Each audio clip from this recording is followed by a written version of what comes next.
कहते हैं प्यार अगर सच्चा हो तो जिंदगी बदल देता है और अगर झूठा हो तो जिंदगी छीन लेता है।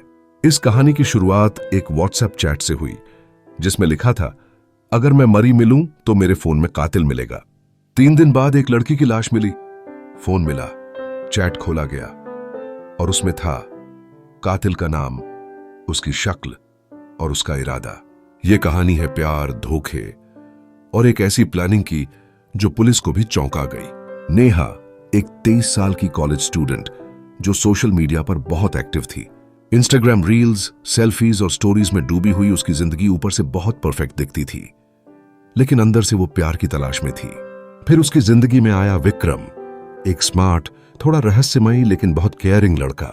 दोनों की मुलाकात एक फेसबुक ग्रुप पर हुई। चैटिंग शुरू हुई और फिर बात मुलाकातों तक पहुंच गई। नेहा को लगने लगा कि उसे उसका मिस्टर राइट मिल गया है, लेकिन एक बात जो नेहा नहीं जानती थी, विक्रम अकेला नहीं था। नेहा के पीछे विक्रम पहले से एक और लड़की से रिलेशनशिप में था, रिया, जो उसी के साथ पिछले 2 साल से थी। रिया और विक्रम का रिश्ता टूटने की कगार पर था, लेकिन रिया ने यह बात किसी को बताई नहीं। जब उसे पता चला कि विक्रम अब नेहा से प्यार करने का नाटक कर रहा है तो वो पूरी तरह टूट गई। रिया ने विक्रम को आखिरी बार समझाने की कोशिश की, तू अगर गया तो कुछ बचेगा नहीं, लेकिन विक्रम ने मुंह फेर लिया। नेहा को धीरे धीरे शक होने लगा कि विक्रम उससे कुछ छुपा रहा है। वो अक्सर उसके फोन में झांकने की कोशिश करती, लेकिन विक्रम बहुत प्राइवेट था। एक दिन नेहा ने विक्रम का फोन चोरी छिपे चेक किया और वहां मिली कई पुरानी चैट्स एक लड़की के साथ, जिसमें लिखा था, वो लड़की अब मेरी जिंदगी में है, तू निकल जा रिया। नेहा ने सब कुछ समझ लिया, पर उसने एक गलती की। वो बातों में आ गई और विक्रम को दूसरा मौका दे दिया। पर तभी रिया ने नेहा को एक अनजान नंबर से मैसेज भेजा, जो तू सोच रही है वो सही है, पर संभल जा, वो तुझे भी खत्म कर देगा। नेहा डर गई। उसने अपनी एक दोस्त को कॉल करके कहा, अगर मुझे कुछ हो गया तो मेरे फोन में वो सब है। 3 दिन बाद पुलिस को एक फ्लैट में एक लड़की की लाश मिली। ये नेहा थी।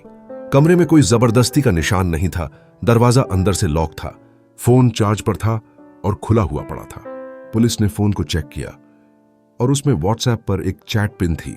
चैट थी नेहा और उसकी दोस्त श्रद्धा के बीच। आखिरी मैसेज, अगर मैं ना रहूं तो ये स्क्रीनशॉट पुलिस को देना। इसमें उसका नाम है विक्रम। उसने मुझसे मिलने के लिए बुलाया था, अकेले, और कहा था कि यह आखिरी मुलाकात होगी। पुलिस ने उसी आधार पर विक्रम को हिरासत में लिया।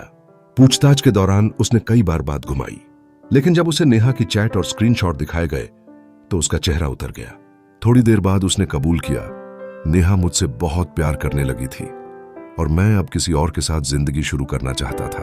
मैंने सोचा अगर वो रास्ते से हटे तो सब ठीक हो जाएगा, पर उसकी यही सोच उसे झेल ले गई। सबको लगता था कि नेहा एक मासूम लड़की थी जो बस प्यार में पागल थी, पर उसने जाते जाते अपनी कहानी खुद पुलिस तक पहुंचा दी, व्हाट्सएप चैट के जरिए। नेहा की आखिरी प्लानिंग ने उसे तो वापस नहीं लाया, पर एक दरिंदा जरूर सलाखों के पीछे पहुंच गया। क्या आपने कभी सोचा है, एक चैट आपकी जिंदगी बचा सकती है या फिर किसी का राज खोल सकती है? अगर आपको यह कहानी इमोशनल और शॉकिंग लगी हो तो वीडियो को लाइक करें, चैनल को सब्सक्राइब करें और कमेंट में बताइए, क्या विक्रम को और सजा मिलनी चाहिए थी और क्या नेहा को पहले ही ब्रेकअप कर देना चाहिए था? ऐसी ही और सच्ची और सस्पेंसफुल क्राइम स्टोरीज के लिए जुड़े रहिए हमारे साथ, जहां हर मोहब्बत की कहानी हमेशा खूबसूरत नहीं होती।